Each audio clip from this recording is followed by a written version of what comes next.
Hey everyone, welcome to Operations, the show where we look under the hood of companies in hypergrowth. My name is Sean Lane. We've got a little something different for you this week because I recently had a conversation that I felt like you, our operations audience, just had to hear. I recently had the opportunity to help moderate a panel for a Modern Sales Pros event about a topic that everyone in operations has had to wrangle at some point or another: alignment. And not just any type of alignment, sales and marketing alignment. And to help me tackle such a meaty topic, I was lucky enough to be joined by two people who have been in different important roles in creating that alignment themselves. First, Kate Adams, the Senior Vice President of Marketing at Validity, and also Jaclyn Balben, the VP of Operations at Bamboo Health. Both Kate and Jaclyn brought their own unique experience and perspective to the panel. Over the course of our conversation, we talked about the bipartisan role that ops can play in this alignment, how sales and marketing can show each other that they're looking to truly be partners with one another, and what Kate has found to be true in the best operators she's ever worked with. All right, let's get you right to the panel so you can learn alongside Kate and Jaclyn with me. For those of you in the audience, we were really purposeful about the folks that we have on our panel today to try to give a little bit of perspective from both the marketing side of things as well as the operation side of things, so we can look across the entire customer journey. Jaclyn, as she mentioned, has worked in RevOps across a bunch of different things. I've worked across marketing ops, sales ops, and customer ops. So we're hoping to give you a little bit of perspective from across that journey today, regardless of the size of the company that you might be coming from or where you all might be based on your stage. So let's dive right in. Sales and marketing, Kate and Jaclyn, the alignment between these two teams has always been somewhat of a hot button issue.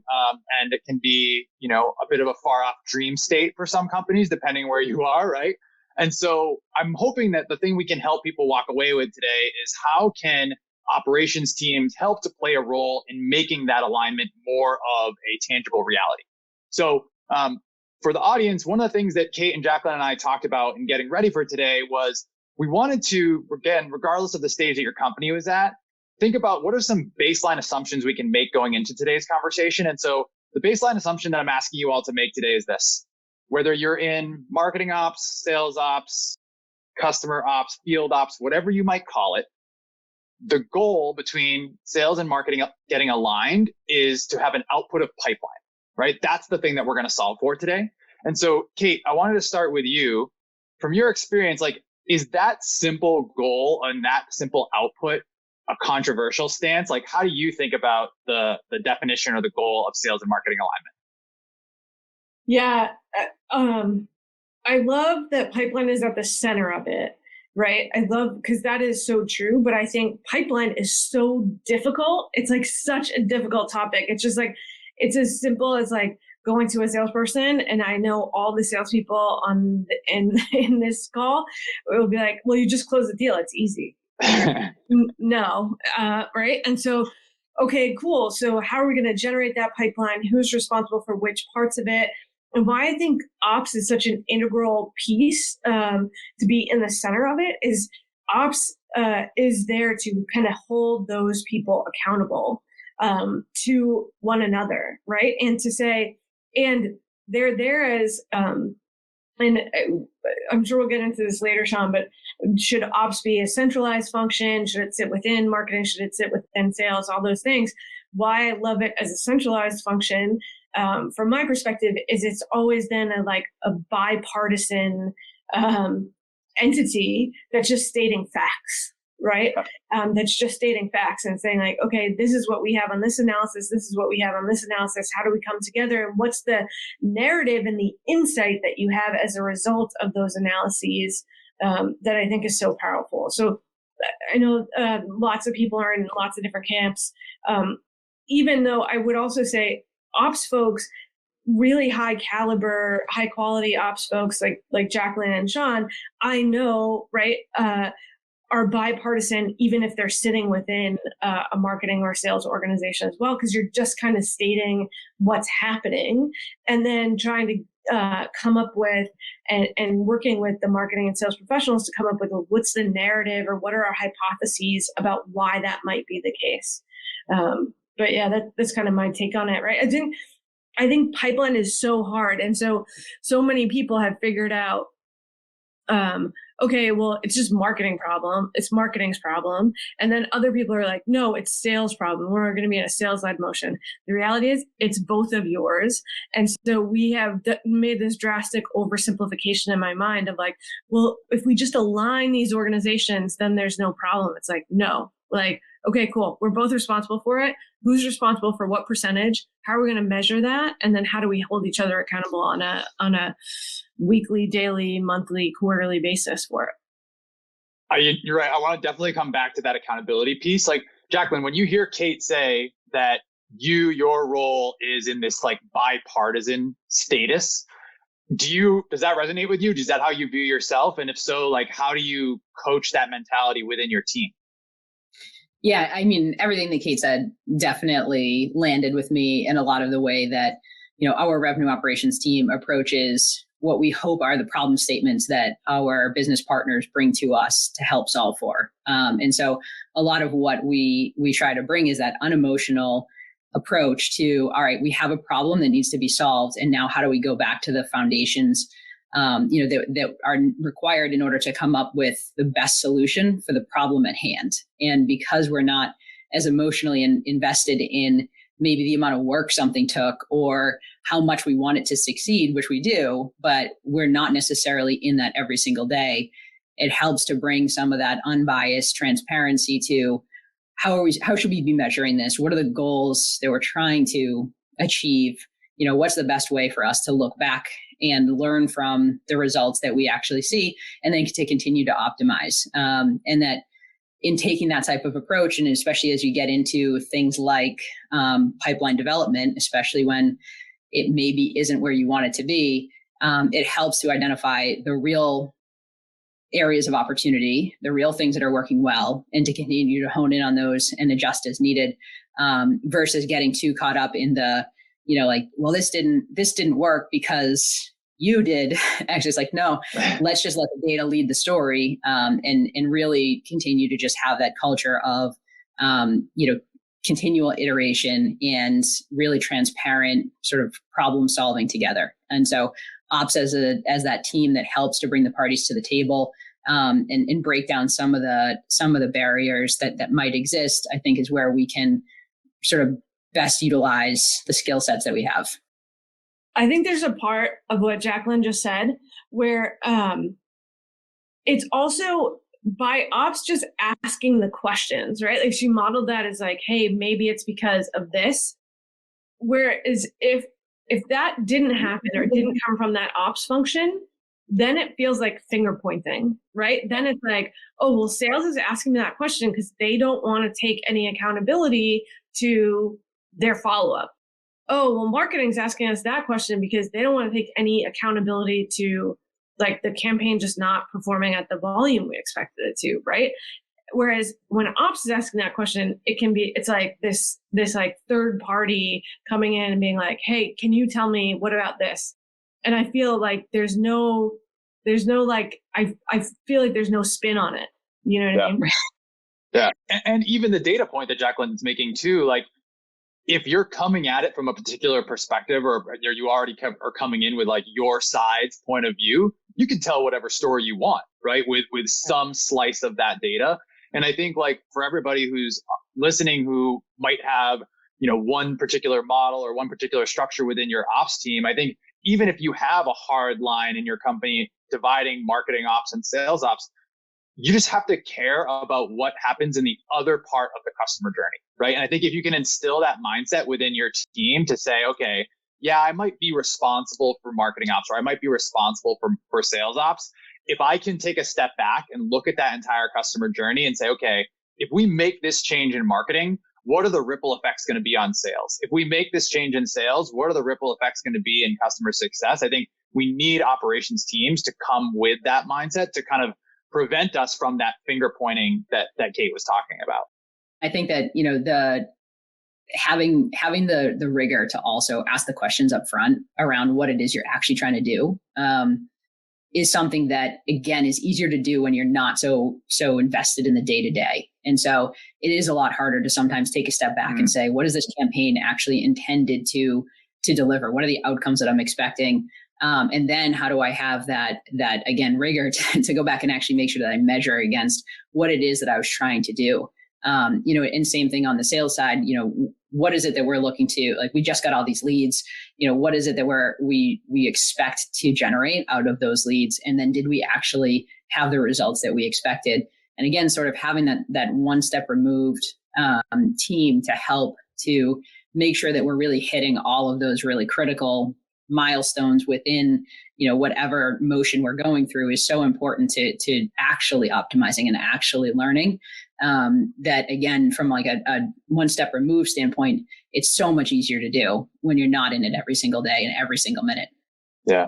So Kate, I think one of the things you said was the idea that finger pointing can emerge when this is not necessarily done right? Or at least people can perceive that it's finger pointing. I'm curious for you, like, are there certain like handshake agreements or just understandings that you found to be helpful between sales and marketing to say this is the foundation of our relationship to avoid that finger pointing?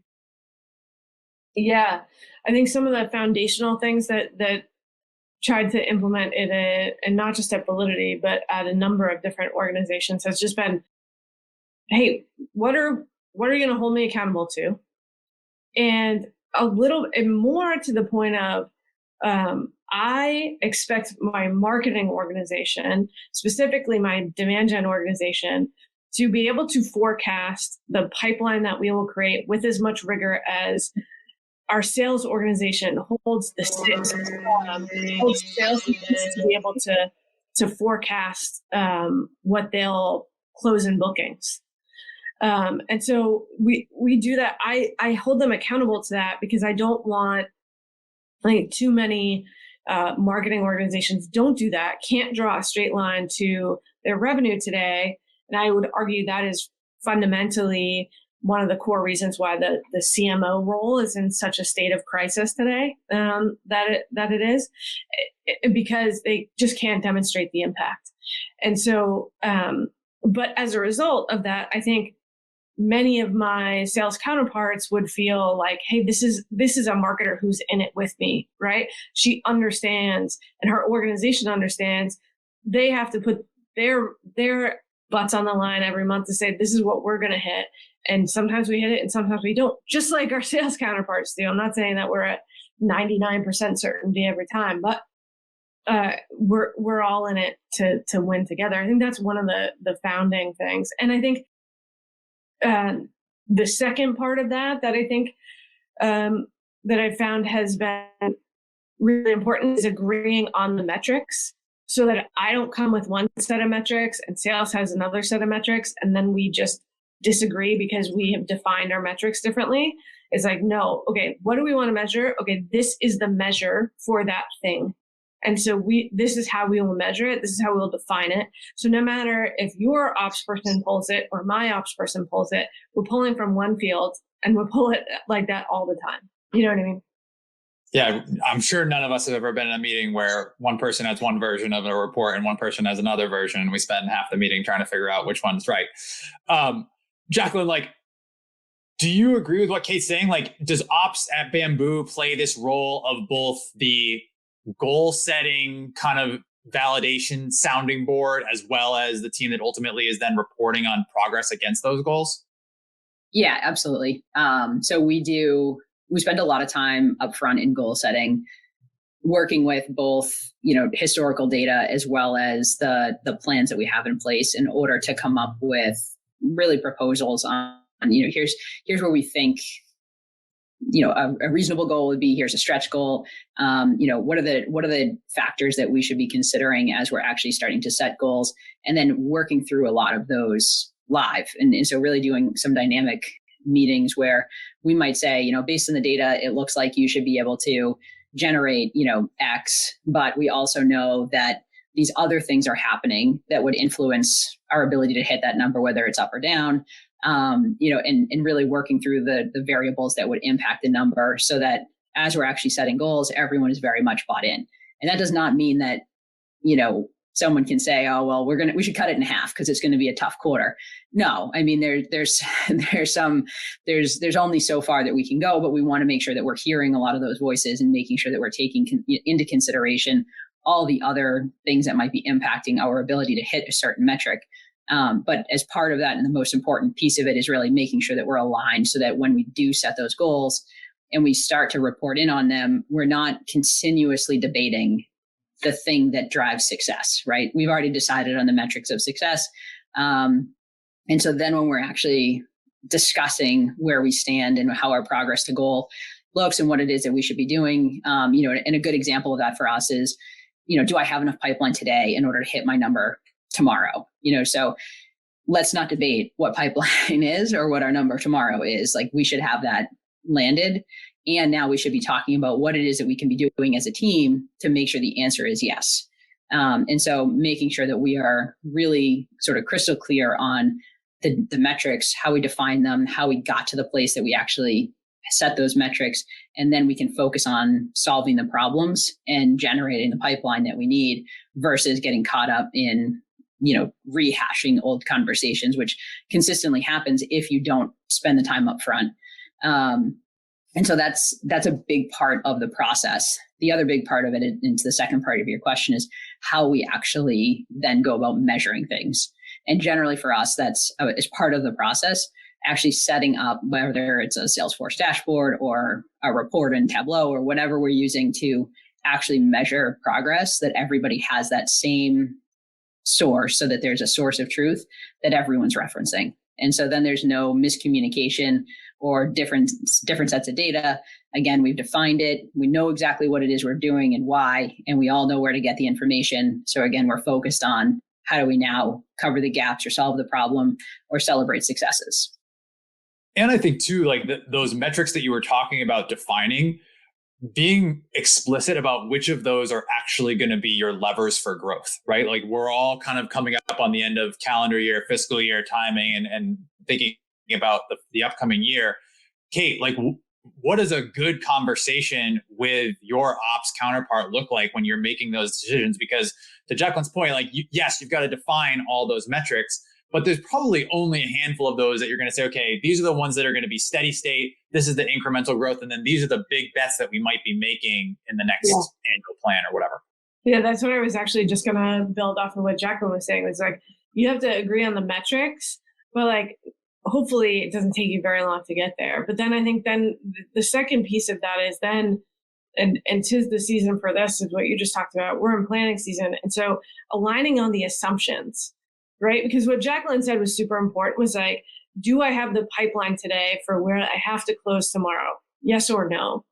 I'd rather, instead of arguing about, well, I need 3x or 4x or 2x or 500x or whatever it is, like, that's in the plan, right? So it is what it is. It said you needed 3x, you didn't get to 3x. Okay, so what are we? I'd rather, look, I think everybody on this line would say, I'd rather have a conversation about what are we going to do about it, rather than is it true or not? Do you know what I mean? Like, because otherwise you're just wasting so much time, and I just can't. There's nothing that gets me more than like wasted time, which is like, okay, so understanding, Sean, to that end. So once you have the metrics, understanding, this is what I think is super important about alignment that I think not enough organizations meet, is like, what are the underlying assumptions you made about how you will get there? And then how are you saying, the only thing I know about my assumptions are that half of them are going to be wrong, right? Like at least half, hopefully half. And then as long as we can understand, okay, how is that half wrong, and how can we capitalize on the ones that I was wrong about but are going in the right direction, I should have bet bigger on, and back out of the ones that I was like too aggressive on and didn't have any chance of being successful at all. Like, just walk back away from those and go double down on what's working. Like, I can't stand when we're sitting here and things aren't working out the way we thought they would, and you're sitting there arguing about, well, is this the number we should look at? Is that the number? both numbers say we're not there. So what are we going to do about it, right? Like, what's the action plan that we're going to take to get there? Yeah, I saw some tweet or LinkedIn post last week that was like, before you get too upset about next year's plan, go back and look at last year's plan, right? It's like the number of things that we get wrong, right? And the number of things that we fight about around these little nitty gritty components when we could be talking about what are the actual big investments or big rocks that we want to focus on in the next year. So I'm curious for both of you, and in your current and previous businesses, like, let's assume, and this is a big assumption, you nail that planning process that you all are describing, right? You get the alignment, you get the metrics, you get the goals. What do the ongoing routines or cadences or touch points in your businesses look like that you found to be helpful that keep up this alignment, right? Because it's one thing to get this right at the beginning. It's a totally another thing to execute on it throughout your quarter, throughout your year. Jaclyn, we'll start with you, but I'm curious with both of you, like, what have you found to be the most helpful routines that keep those teams aligned? And what has ops specifically done to help make those things actually work? Yeah, we do a couple different things. And we're constantly changing because the world is constantly changing, or we're just figuring out ways to do it better or differently. One of the things that we've done that's worked really well is we set KPIs and we set OKRs, and we do those things as two separate exercises. But for our KPIs, we determine what's the primary measure of success for every team, and then what are secondary measures of success for those teams. And that's a lot of sort of in quarter, how are we tracking to plan? So what are the primary measures that enable us to say whether or not we're tracking to our plan? And then what are some of those secondary measures? And we sometimes get even more granular and talk about which of them are leading indicators and which are lagging indicators, and go into a variety of detail there. But that sort of helps us keep up with the plan to some extent, especially with the what can we be doing today in order to impact tomorrow type of conversation. So are we actually tracking the plan? Let's not wait until the end of the quarter to decide whether things are going well or not. And so part of it is, what is the cadence for actually checking in on those KPIs? So is it a weekly meeting like our sales forecast? Is it a bi-weekly meeting for some of our other metrics?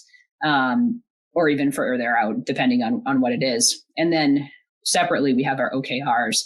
And a lot of the focus on the OKR is, again, and you'll keep hearing me say this today for tomorrow type of mantra, but what are we doing in this quarter in order to make next quarter better for ourselves? So what investments are we making in the company, our teams, ourselves, in order to be better next quarter? And so that's sort of like the building for tomorrow type of focus. And so the combination of those two sort of helps us to not only track to the goals and the plans that we have as part of our goals, but also to continuously be getting better and putting really intentional thought and design around how we get better. It doesn't happen magically. It's hard, right? So making sure that we're actually investing in those things that we need to do to move the needle. But the KPI meetings are probably the biggest one that we use to track against plan. And real quick before Kate jumps in, Jaclyn, like, who's in those KPI meetings, right? Like, who is the audience? Yeah, so that's a good question. So my Rev Ops team has a marketing ops person, a sales ops person, a customer experience ops person. So we're fortunate to have sort of focused operational business partners for the teams that they're working with. And so generally they're owning a lot of setting all the things you talked about, setting the metrics, measuring against them, and helping to report out against them. Then the business stakeholders. So if we're talking about sales operations, then the sales leaders would also be in those meetings, as well as most often a sort of like plus one on the leadership side. So, sales operations plus, heads of the sales teams and the CRO would be in those meetings to ensure that everyone's aligned. And then obviously the work each day goes back to the teams to continue to iterate against. Kate, how about you? What types of routines have been helpful? For us, we have actually a few different weekly touch bases on that, where I have a SDR management demand generation sync where we're talking about, okay, what are we delivering, and how does that compare to both the plan and the forecast that we set forth in the month and in the quarter. And then we also have a meeting with all the sales leaders where they are going through their line of business and talking about like, hey, here's the pipe I have. Here's what we did in pipe gen last week over the week prior. It's, and I hear it, it's up, it's down, it's not where it needs to be, all those things. And we talk through a lot of that. So, and, folks in that meeting, it goes all the way up to from a new business perspective, and that's our CEOs in that call. So if something's off there, right? Like we're talking about it and we're having that discussion at that point.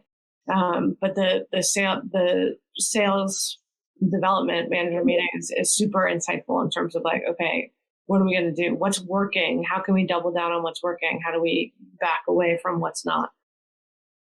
I would also imagine too, to your earlier point about what you look at and being aligned on what you look at, right? Like having the CEO in that meeting makes it pretty clear to everybody, like this is a thing that we look at when we're talking about this level of alignment or this pipeline generation. So I would imagine that also, while I'm sure there's a bunch of work up front for an ops team or a marketing team to get right, that once it's in place kind of becomes the cornerstone or the source of truth for that meeting. Is that fair? Yeah, very much. We do not argue about I don't like where this number is in the cell. It's not the right color. It's not the right font. It's like, we're not having those conversations there. It is like, that is set in stone. The grid is the same thing. It gets published every either Monday by 8 a.m. or Sunday night at 7 p.m., right? Like it is not, there's nobody who's like going in and massaging this and making it, it's just the numbers. Like this is what the numbers are. You just need to speak to these, right? Yeah. I think the only thing I would add to this is just like the content of these types of meetings, I think can be really hard, right? And Kate and I have actually partnered on stuff like this in the past, and we've had ones that have not gone well, right? And so I think what you deliver in terms of content here is really helpful. And also who is kind of the owner of what you're producing. I think one of the things that we've learned at Drift and something that's been really helpful is we've aligned different sources of the operating plan that Kate and Jaclyn have been talking about, where that agreement is really important. We've aligned those different sources to different kind of flavors of these routines that we have to bring sales and marketing together. So we will do one that's just about marketing. We'll do one that's just about our channel team. We'll do one that's just about our SDR team. And having that rotation, one, gives ownership to each of those teams over their part of the operating plan that they're responsible for. But two, the customers on the other end, the sales managers, the sales reps, get to hear directly from those folks. And that's where we can start to create that mutual accountability that Kate was talking about at the beginning, right? And so I think by having that rotation, that's been really helpful to bring that accountability to bear, and also to have good conversations with each of those sources, because the circumstances are different with every source. The volume or the percentage of the plan that each of those sources is responsible for can be very, very different. And so when you try to paint with a broad brush about what each of them are responsible for, I think that can be really difficult. Jaclyn, are there any other things that you found to be helpful on that accountability piece to make sure that, it's not just marketing saying, hey, we threw this stuff over the fence, or it's just sales saying the leads suck, right? Like neither of those arguments are helpful. What have you found that actually does help with accountability? Yeah, I mean, I think that there's a value in investing in the relationships, which is not a fast solution, but is one that pays dividends, and especially over the longer term. And so building a lot of the trust and with trust comes some of the vulnerability that is so helpful in solving real problems, to say, be able to bring the right people to the table and know that those people can share what challenges they're coming up with, solicit ideas for improvement, and to be able to lean on each other effectively, to then hold each other accountable, but in a way that is in sort of like an all one team mentality versus an accountability that's like, you didn't do your thing, so therefore I couldn't do my thing, and is much more we're in this together. And so marketing team, if I can give you as much feedback as I can on the sales side to say, why did this lead that we were excited about not pan out? Or, what made this meeting go sideways? Or what could have been done differently in that webinar that actually would have really helped us. And the marketing team, because they have the relationship, takes that feedback and says, okay, that's incredibly helpful. Let me apply that. And just like, on the same side, giving that same type of feedback to the sales team to be able to say, here's where we're seeing some of the challenges, or here's where some of the frustrations lie. Because then the accountability is in the positive versus in the negative. And I think when people say words like accountability or feedback, or you name it, it often comes from a place of negativity, and it shouldn't. And so how do we build the positive around those words so that we are truly one team? And I think, some of the transparency that we've built into our systems have helped with that. Some of the reporting has helped with it, so that we can segment out things effectively to say what is or isn't working, or is there a sales rep that isn't doing a bad job by any means, but based on the numbers, maybe is missing something, or could be coached in a certain area because we're not seeing conversion rates for these same type of, campaign inquiries as we are for other people on the team. Can we dig into calls and coach to that? And that's that team mentality that then increases everybody's accountability, but also makes everybody feel like they're part of the solution. Yeah, Jaclyn, I think just to build on that, because what you said there, I think we've been talking a lot, because we've been talking about ops, right? And the default is always to go to numbers, but I think numbers are super important. But just as important to those is like the numbers are just telling you where to go look. And the answer is never in the numbers. It literally is a direction setter of like, go look here. It was like very clear to me. I was looking at the numbers of like looking at our sales accepted opportunities to sales qualified opportunities and seeing our conversion rate drop. The answer wasn't in, let me go find the number of minutes like our calls were. The answer was, go listen to the calls, right? Like listen to the conversations. I think so many people, lots of people, for whatever reason, like don't get in that deep. They think like somebody else will. And it's just like, oh, that's a sales manager's job to listen to calls. That's a sales manager's job to coach the rep on discovery. That product marketing should have built a better discovery deck. Well, yeah, okay, cool. But how would they have known like the answer is in those calls? You got to get on, you got to listen, you got to do the work, right? And there's no shortcut to that. I think, I don't know, that's just one thing there. I think too many people, it's like you said it earlier, you got Tableau and I've got Einstein Analytics and I've got this thing, and like, oh, cool, look at all these data visualizations. Cool. Answers aren't in there. Right. It's just telling you have a temperature. You know what I mean?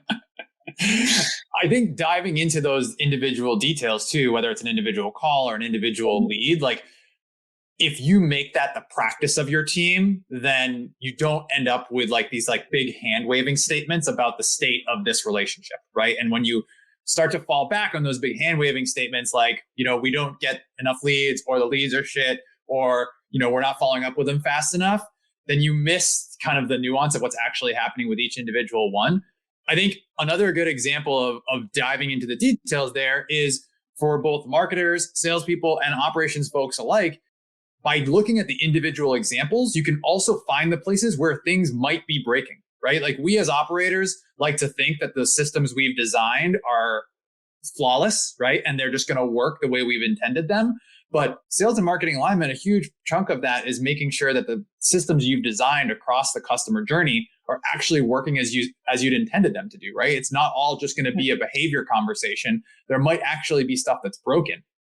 One of the things that we created on our ops team at Drift to help try to mitigate these circumstances when, human beings, we screw up, is we created this thing that we call the danger dash. And it's exactly what it sounds like, right? Anytime we can anticipate where something might break, whether it's a new process or a system or a new tool that we've integrated, we try to anticipate all the places that thing might break and create reports to show us the places where things break. And so the dream for every operations person is to open up your danger dash and have it be completely empty. But if it's not, then you have people on the team whose job it is to follow up on those specific things that are broken and not just fix those individual examples, but try to find the root cause of them. And I think like, Kate, your example gets you now into the nitty gritty on a particular call or a particular lead. And then the question becomes, okay, is this truly a one-off problem? Or do we have more of a systematic issue here? And like, is there a further root cause that we then need to dig into more? Yeah, I love the idea of the danger dash too, because again, it's just telling you again, like, hey, you have a temperature, better go see a doctor, right? But the danger dash is so critical because when something breaks, it's bad enough when it's broken, right? Worse is when like every ops person nightmare is and it's been broken for 3 weeks and it's been broken for 2 months. And we have no way to go back and fix it retroactively. So it's just broken for it. You know what I mean? Like we can go rewire it for all the new stuff, but we can't get the old stuff. Like that is like the heart crushing moments that I always have when my ops people come to me and are like, yeah, so that broke and it broke 2 weeks ago and we can't go back. We can't rewind the clock on it. It's like, man, that's a killer. That's a killer.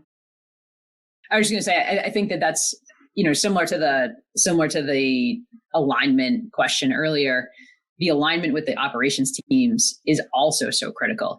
There's so often that operations teams can get bogged down in one-off complaints or like, I need a report or whatever it is, and building those relationships so that you're also, listening to the feedback of the teams and making sure that you're listening when things are not necessarily going well. So sometimes it is just a report that needs, a filter change and maybe it's slightly frustrating, but there's other times when it really is broken and you really need to go look and fix it. And you have to be listening to the people that are on the front lines and potentially seeing this stuff earlier than it shows up on the danger dash, or you haven't created the danger dash yet. And so how do you have so much accountability is like in every single direction, so that it really is that team feeling, even though people's seats are in slightly different places.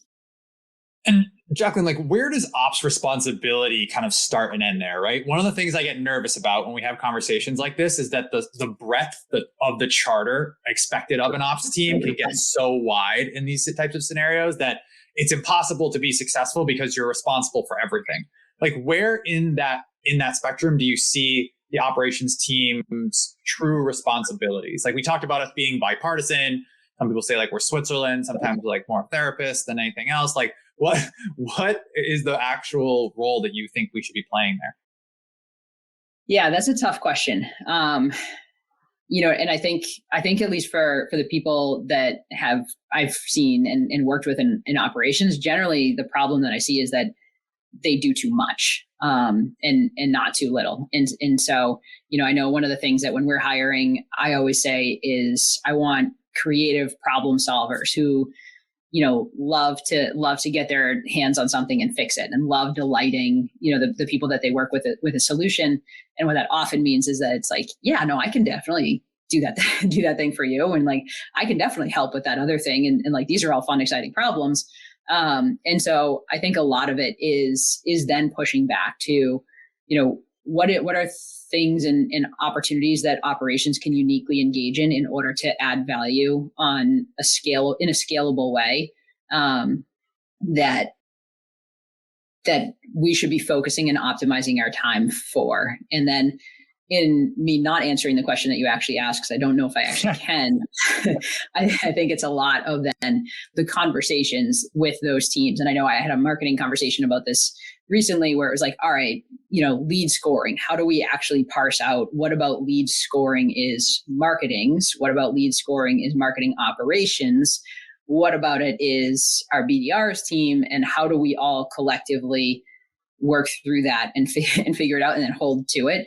And so I think in a lot of cases, for me at least, the answer isn't so black and white. There are many that are pretty black and white, but that it's more about the relationship and in some cases, what stage are we at?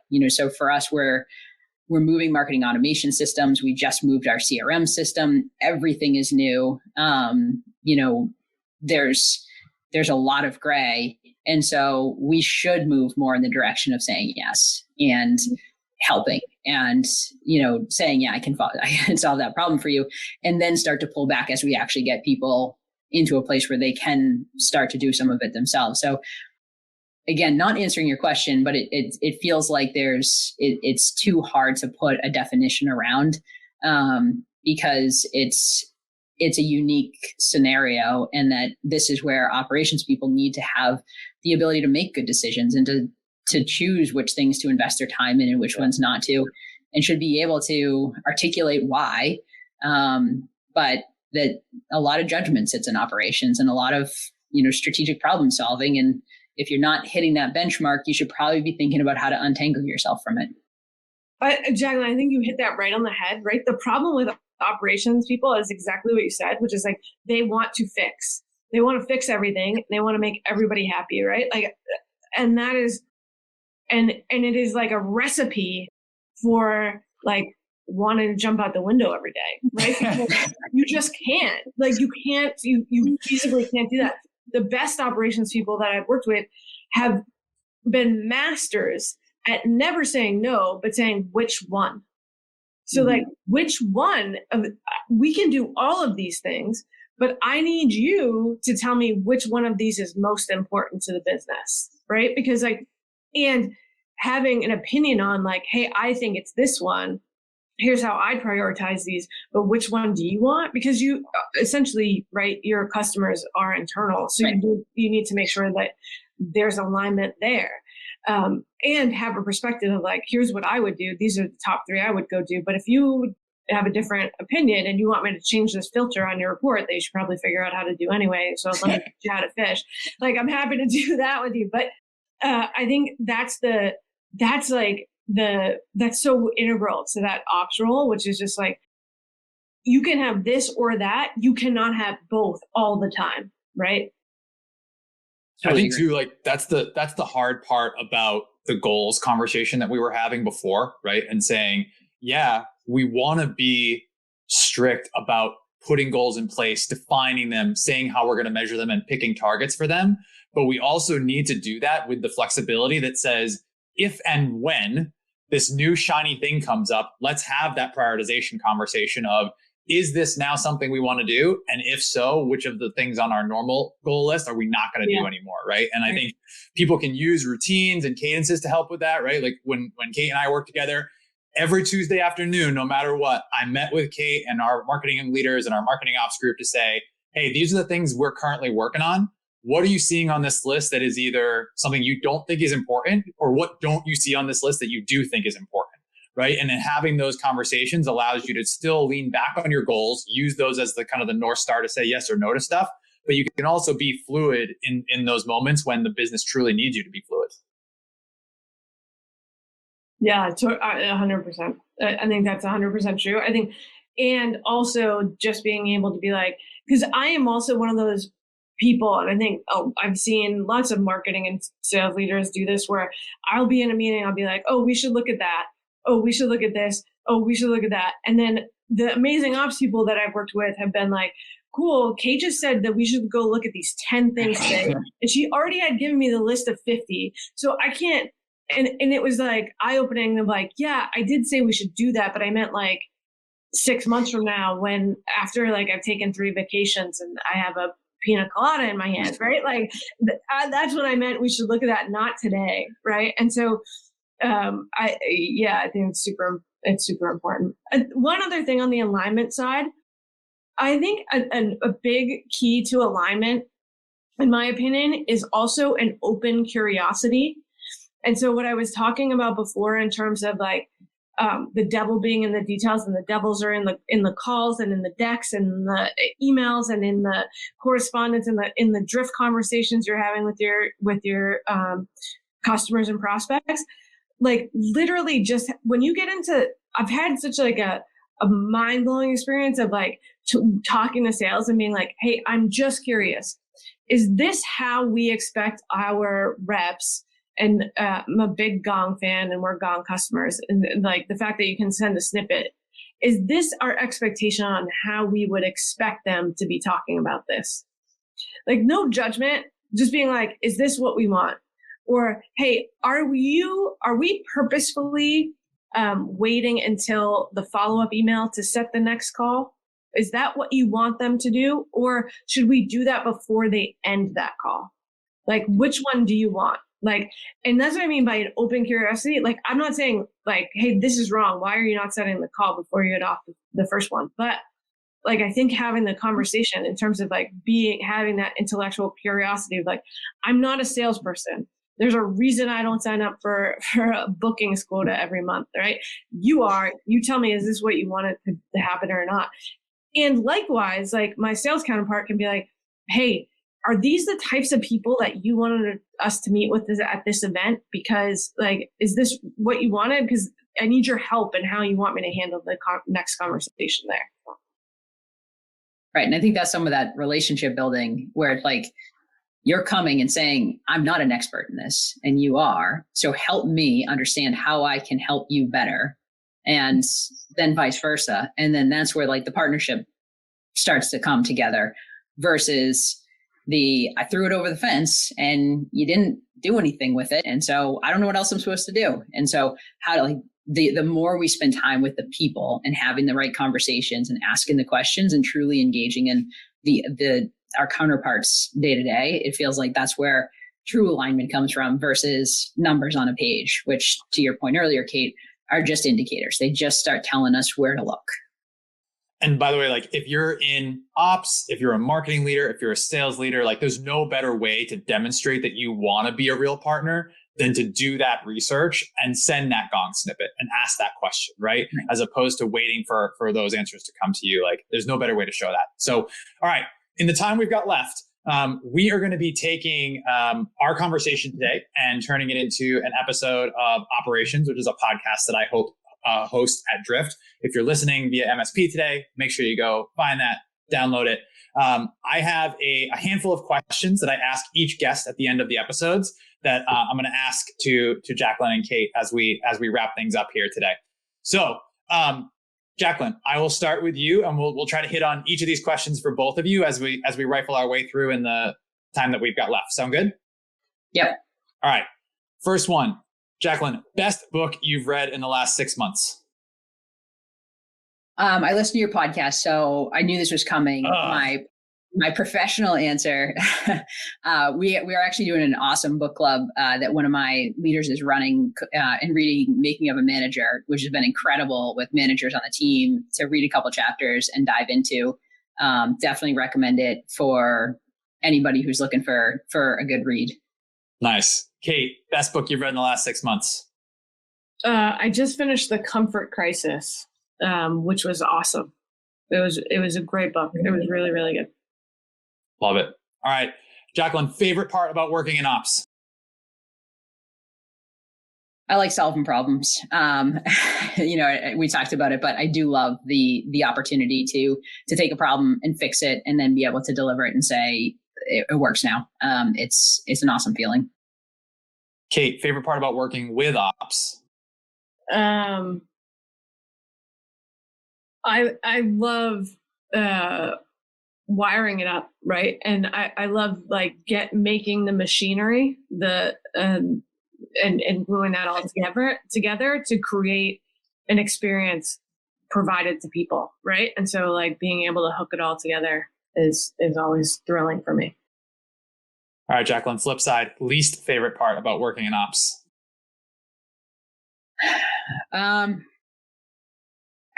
Probably to some extent the prioritization. Like I really do like to be able to do it all, and so I'm one of those people that at night I'll like create reports for people, and do that kind of thing because I do like doing it, but I become my own worst enemy by doing that. So least favorite part is having to say no to yourself and actually stick to the no. Yeah.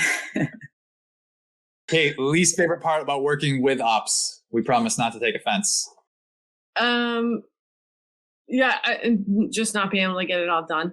Like, because it's all there and you can see it and you just want to get it done and you just want to knock it out. And it's so easy to think, cool, yeah, I can just totally do this on the couch tonight as I'm like, binging whatever Apple TV has come out with next, right? But it's not feasible. And so like having to prioritize it, I mean, I said it was so super valuable this whole last 20 minutes here. And it's critical to success, but the prioritization piece is brutal. I'm with Jaclyn on that. All right, 2 more. Jaclyn, someone who impacted you getting to the job you have today? Oh man. should have prepared that one better. I mean, I would say early on, I wrote a job description for myself and like literally printed it out and handed it to a boss and was like, this is what I think I do. And this is what I want to actually formalize that I do. And he said, yeah. And so, having a manager early on who really bought into a vision of a role that didn't exist, and allowed me to make it up and move into something fun and exciting, was big. Kate? Yeah, that's fascinating. I started out, I think it was roughly a century ago, doing double-sided data entry and sending, putting source codes into FileMaker Pro and sending emails out via Lyris. So literally it was a century ago by that. I think the emails got carried by horse and buggy to wherever they were going. But I was really privileged at that time to work for a number of women in that organization who never asked me why I thought I could do something, but asked me why I thought I couldn't. And I spent 7 years at that organization because of them asking me that question, like why I couldn't go do the next thing. And that was huge. So it's not just one person, but I still speak with many of them there and just got really lucky with that team. That's awesome. All right, last one for both of you. One piece of advice for people who want to have your job someday. Ask questions and dig into the stuff that no one else is digging into. Yeah, I love that. Digging into the stuff that nobody else is digging into. I think, I think it's like the same thing as the TSA policy. It's like, it's a little bit different. So to see something, say something, it's like see something, do something. So where you see something is broken, do something about it, right? Like it doesn't matter. I don't care if it's in your job description. I care about adding value. Like that's what I care about. And so to me, it's just like see something, do something about it. And it will all work out in the end. Thanks so much to Kate and Jaclyn for joining us on the MSP panel and for being our guests on this special episode of Operations. Thank you to Taylor and the team at MSP for setting up the event, and a special shout out to Delaney Adams from the Drift team for handling all the logistics for the event behind the scenes. If you want to learn more about Modern Sales Pro, check out their website, modernsaleshq.com. It's a phenomenal community. I have learned a ton from meeting people as part of this community, as well as going to events like the one that we hosted for this episode. If you like what you heard, make sure you are subscribed to our show so you can hear from our regular guests every other Friday. A new episode will show up in your feed if you are subscribed. And if you learned something from Kate and Jaclyn or from the panel or from any of our episodes, make sure you leave us a 6-star review on Apple Podcasts or wherever you get your podcasts. 6-star reviews only. All right, that's going to do it for me. Thanks so much for listening. We'll see you next time.